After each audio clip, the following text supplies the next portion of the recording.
আপনি তো ওয়াজ মাহফিলের অঙ্গনেও কাজ করছেন জি। এবং এই অঙ্গনে আ বিশেষ করে বাংলাদেশে তারেক মনোয়ার পরবর্তী সময়ে মিজানুর রহমান আজহারী যখন ফিল্ডে আসলেন এবং তিনি খুবই জনপ্রিয় হলেন।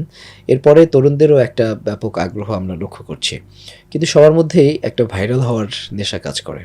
সবাই খুব দ্রুত পপুলারিটি পেতে চায়। আপনি তরুণ বক্তাদের কি নসিহত করবেন?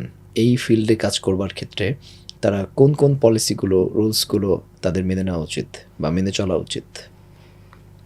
এটা এক হিসাবে মানে প্রশ্নটা নিজেদের মধ্যে কিছুটা ক্ষত সৃষ্টি করে পার্সোনালি। আপনি যে শব্দটা বলেছেন ভাইরাল হওয়া।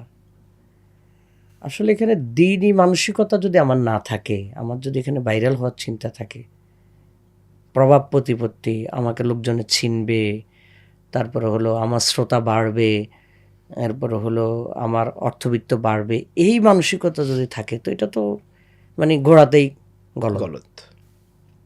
ইন্নামাল আমালু বিন্নিয়া, প্রত্যেকটি কাজ হলো নিয়তের উপর নির্ভরশীল। দাঈ অর্থাৎ আমার কাজ অমান আহসানু কাওলাম মিম্মান দাআ ইলাল্লাহ, তার চাইতে উত্তম কার কথা হতে পারে যে মানুষদেরকে আল্লাহর দিকে ডাকে। যেটা আহসান, সে আহসান কাজের পদ্ধতিটা যদি, সেটার প্রক্রিয়াটা, সেটার সিস্টেমটা যদি আমার আহসান না হয়, তাহলে তো সেখানে আমি আহসান কাজ করছি এটা দাবি করাটাও মানে মানে যথাযথ হচ্ছে না। যথাযথ হচ্ছে না। আপনার শিক্ষা প্রতিষ্ঠানের ম্যানেজমেন্ট করে ফেলুন সম্পূর্ণ ডিজিটালাইজড। ব্যবহার করুন তালিমি ক্লাউড স্কুল বা মাদ্রাসা ম্যানেজমেন্ট সফটওয়্যার। সফটওয়্যারটি সম্পূর্ণ ফ্রি ট্রায়াল নিতে এখনই কিউআর কোড স্ক্যান করুন বা কমেন্টে দেওয়া লিঙ্কের ফর্মটি ফিল আপ করুন। এজন্য আমার সাথে পার্সোনালি অনেকেই কথাগুলো আমরা নিজেদের মধ্যে আলাপ আলোচনা করে থাকি। আমি এই কথাটা বলি যে প্রথম ইয়া হলো আমার মাথায় রাখতে হবে যে এটা জাস্ট আল্লাহর দেয়া আমার একটা দায়িত্ব। সবাই বলতে পারেন না, আল্লাহ তাআলা সবাইকে বলার যোগ্যতা দেন না। সবাই মানুষকে সেভাবে ম্যানেজ করতে পারেন না। যে ম্যানেজ করতে পারেন আল্লাহ তাকে সে যোগ্যতাটা দিয়েছেন। তাহলে সুম্মা লা তুসআলুন্না ইয়াওমাইযিন আনিন নাঈম, কিয়ামতের দিন মানুষের নেয়ামত সম্পর্কে জিজ্ঞেস করা হবে। এজন্য আমি বলবো এটা জাস্ট একটা আল্লাহর নেয়ামত মনে করে নেয়ামতের একটা দায়িত্ব পালন করা, যে আল্লাহ আমাকে নেয়ামত দিয়েছেন, আমি জাস্ট নেয়ামতের একটা শুকরিয়া আদায় করছি। সেই শুকরিয়া আদায়ের চিন্তা থেকে এই দাওয়াতি কাজে সংযুক্ত থাকা উচিত। এর বাহিরে ভাইরাল, প্রভাব প্রতিপত্তি, তারপরে হলো অর্থবিত্ত, এগুলো যদি, এটাই যদি ফার্স্ট প্রায়োরিটি হয় অথবা এটাই যদি ধ্যান জ্ঞান হয়, মাথায় যদি এটা ঢুকে যে আমার আরও কীভাবে সাবস্ক্রাইবার বাড়বে, আমি কোন কথা বললে আমি আজকে হিট হতে পারবো, পরবর্তীতে আমি ক্ষমা চেয়ে নিব, কিন্তু এক উসিলা তো আমি কি হয়ে গেলাম, হিট হয়ে গেলাম, এই যে মানসিকতা, এটা তো মানে আল্লাহ মাফ করুক, কারো মানসিকতার মধ্যে যদি এটা থাকে, এটা তো এক জাতীয় মানে একটা ধোঁকাবাজির মানসিকতা। এটা কোনোভাবে গ্রহণযোগ্য হতে পারে না। তো আমরা এটা বলবো যে নিয়তের বিশুদ্ধতাটা বেশি জরুরি। কারণ আপনার অন্তর খবর আমি জানি না, আমার অন্তর খবর আপনি জানেন না। ইন্নাল্লাহা লা ইয়ানজুরু ইলা সুওয়ারিকুম ওয়া আমওয়ালিকুম, আল্লাহ কারো চেহারার দিকে দেখেন না, অর্থ সম্পদের দিকে দেখেন না, অন্তর এবং কাজের দিকে দেখেন। আল্লাহ যদি জানেন, আল্লাহ জানেন আমার অন্তরটা এখানে ভিন্ন চিন্তা করছে, তাহলে পৃথিবীর মানুষের কাছে আমি যতই সম্মানিত হই, আমি আখিরাতে ধরা পড়ে যাব। হাদিসটা জানেন যে রাসূল সাল্লাল্লাহু আলাইহি ওয়াসাল্লাম বলছেন যে 3 শ্রেণীর লোকদেরকে আল্লাহ তাআলা জাহান্নামে পাঠাবেন। তার মধ্যে এক শ্রেণী হবে আলেম, কারি, যারা আল্লাহ বলবেন যে কেন তুমি এগুলো অর্জন করেছো, সে বলবে যে আল্লাহ আপনার সন্তুষ্টির জন্য। আল্লাহ বলবেন না, তুমি মিথ্যা বলেছো, তুমি এগুলো করেছো তো খ্যাতির জন্য, ব্যক্তিগত সুযোগ সুবিধার জন্য। তো এই জন্য আমার পরামর্শ থাকবে, পরামর্শ বলতে অন্যদের জন্য না, আমার জন্য এক পরামর্শ, আমাদের এই উদ্দেশ্যের জায়গা, নিয়তের জায়গা যাতে আমরা স্ট্রং হই।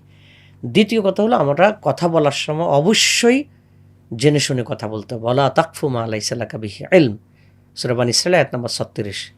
যে বিষয় জানা নাই সেই বিষয়ের পিছনে পড়ে থাকা যাবে না, না জেনে আন্দাজে কোনো কথা বলা যাবে না। এই ব্যাপারে খুব সিরিয়াস থাকতে হবে।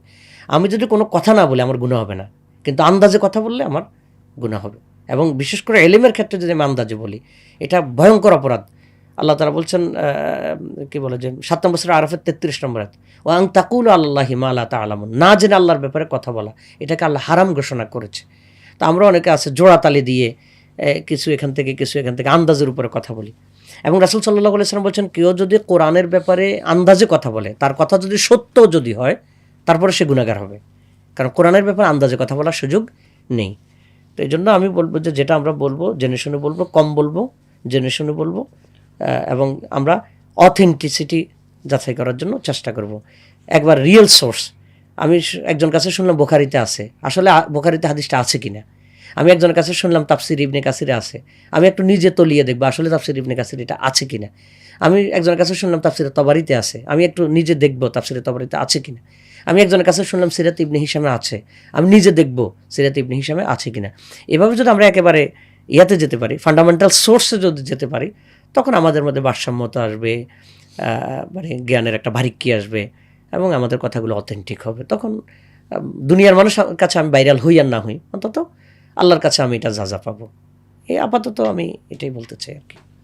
কিন্তু আলেমদের এই যে আপনি যে কথাগুলো বললেন যে আসলে তাদের খুলুসিয়াত বা এখলাস ঠিক রাখা, সেখানে ভাইরাল হওয়ার কোনো নেশা না থাকা বা অর্থবিত্তের কোনো বিষয় না থাকা, কিন্তু আমরা কিন্তু দেখি অনেক আলেম তারা প্রায়শ বেফাস কথা বলেন এবং তারা এটাকে আসলে ভাইরাল হওয়ার জন্যই করেন না কি জন্য করেন আমরা আসলে ঠিক বলতে পারি না, কিন্তু তাদেরকে সতর্ক করা সত্ত্বেও তারা আসলে সতর্ক হচ্ছেন না।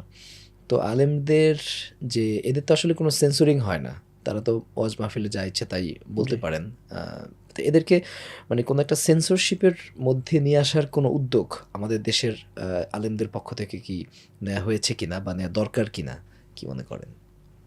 বিষয়টা একটু জটিল, কারণ হলো সেন্সরশিপের এই দায়িত্ব যদি দেয়া হয়, তখন আলেমদের মধ্যে মতাদর্শ কেন্দ্রিক, ব্যাখ্যা কেন্দ্রিক কিছু ভিন্নতা আছে।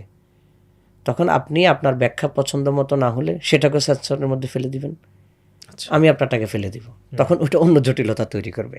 এই জন্য এটা জটিল, আলেমরাও এটা করতে পারে না। আর সরকারিভাবে যদি এই সুযোগ দেওয়া হয় তাহলে তো আরও ভয়ঙ্কর হবে। হ্যাঁ, তারা মানে একটা ইয়া পেয়ে যাবে, এটাকে আরেকটু ইয়া করবে। আমার মনে হয় প্রত্যেক ঘরানার যারা মুরব্বী আছেন, প্রত্যেক ঘরানায় তো আছেন, কওমিতে আছেন, আলিয়াতে আছেন, জামাতে আছেন, সরমনাইতে আছেন, হেফাজতে আছেন, খেলাফতে আছেন, প্রত্যেক ঘরানায় যদি মুরব্বী আছেন, হ্যাঁ, যেখানে যে ঘরানায় যাকে নিয়ে ইয়ে মনে হয়, মানে একটু অপছন্দনীয় মনে হয় বা একটু অপ্রত্যাশিত মনে হয়, তারা তাকে নসিহত করতে পারেন, বলতে পারেন।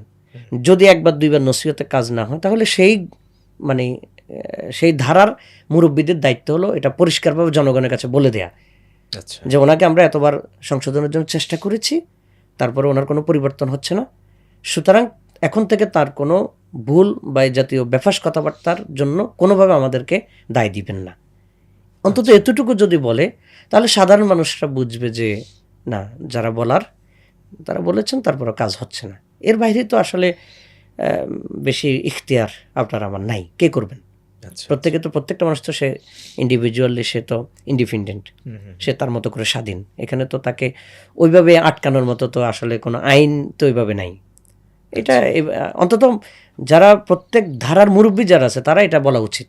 2বার 3বার পরে যদি সংশোধন না হয়, এটা পরিষ্কার বলে দেওয়া উচিত যে আমরা আমাদের মতো করে বলেছি, কোনো কাজ হচ্ছে না, তাহলে তার কোনো কথার সাথে আমাদেরকে আর ইয়া করবেন না, দায় দিবেন না, সম্পৃক্ত করবেন না, বাস। তাহলে তাদের ভক্ত অনুরক্ত যারা আছে তারাও বুঝবে যে না, সে বলতে থাকুক।